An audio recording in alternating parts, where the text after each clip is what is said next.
excited to be here. Yeah? From everybody sitting in the back. Why? You guys scared of me? What's up? You guys got to sit at the front if you want to be serious about your life. So, who here is really, really serious about their life? Like, raise your hand. Really serious. I'm going to wake up and I'm going to conquer this day. I'm going to do everything I set out to do, to-do list. And then they go up and they do that and they don't achieve anything. Person. Who's that person? Raise your hand. Alright, at least we're honest. I'm honest. I used to be that guy. As Nigel said, thank you, Nigel, for inviting me out here. I've been out here for almost 3 months now. I'm going to be almost, 3 months. And like you said, I do a lot of great things and I do a lot of things around the world. But it wasn't always like that, like you said.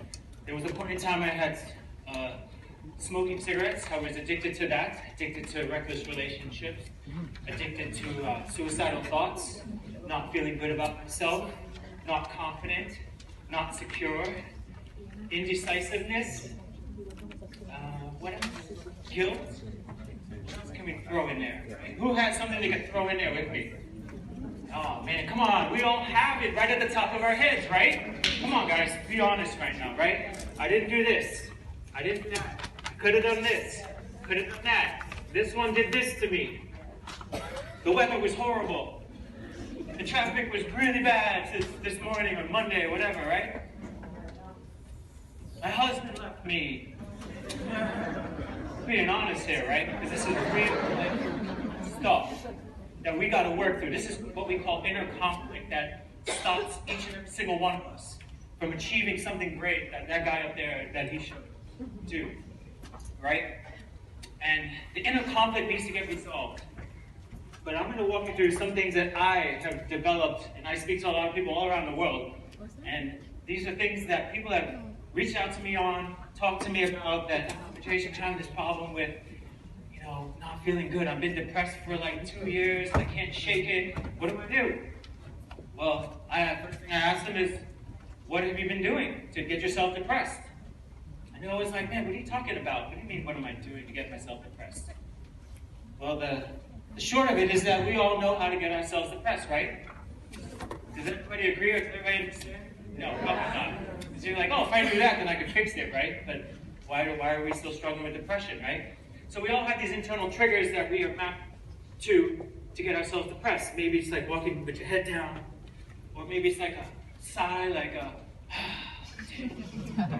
and you start that process to get yourself depressed, get yourself frustrated. We all know how to make ourselves feel happy and excited, right? Put on that good music, pump up, jump up, we're good to go, carnival time, right? Same trigger that makes you feel excited and happy. But what is it that stops people from consistently doing that every single day? Consistently being happy, consistently pursuing their dreams and knocking off their outcome list. See, I use outcome list, not to-do list, which is why I asked who has that to-do list and never gets anything done. Because it's a to-do list. There's nothing exciting about doing something, right? Nothing exciting about going to get the groceries. Going to pay that Wausau bill, right? Or Tech bill. There's nothing excited about that, right? Yeah, I'm going to go pay that Wausau bill today. Yes, get the chance to pay that bill. But the reality is that you get the chance to pay the bill, right? That's a privilege.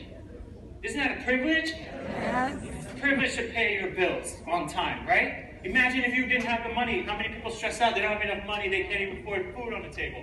Who has been there? Say I. I. I've been there plenty of times. So it's a privilege to pay those bills. All right, so that's the first thing I want to talk about. It's a privilege to be in the situations that you're in. It's a privilege to have those struggles, those trials, those tribulations. It's a privilege to go through some setbacks, some closed doors. It's a privilege to be in a relationship that ended really bad, because now that could bring you to a better relationship, better connections, better influence. That's a chance for you to grow personally. That's a chance for you to figure out and do some soul searching of what is it that I really want to be? What is it that I want for myself? Not what other people want from me, not what my parents want from me, or my neighbor, or my kids, but what do I want? So these tropical tribulations are wonderful places to be at. They call them winters. We all know that the winter is going to come, right? We all know the rainy season's coming. We all know the dry season's coming. That's not rocket science. It's been happening for millions of years, right? But yet we still are taking off guard when that rainy season comes and storms come. And we're still wondering, like, how can I get through that? Like, why am I trying to get through it all the time? I had a beautiful conversation with a young lady backstage, and we were just talking about the seasons and stuff, and I wasn't going to incorporate it, but I think this is really good, is that the seasons are endless. You're always going to have something that's not going to go right. Can we agree on that? Yes. All right, so we can agree that something's not going to happen the way we want it to happen. So therefore, we must plan today so that we can reap something better for tomorrow. So the action is what are you going to plant today that's going to provide better fruit for you tomorrow?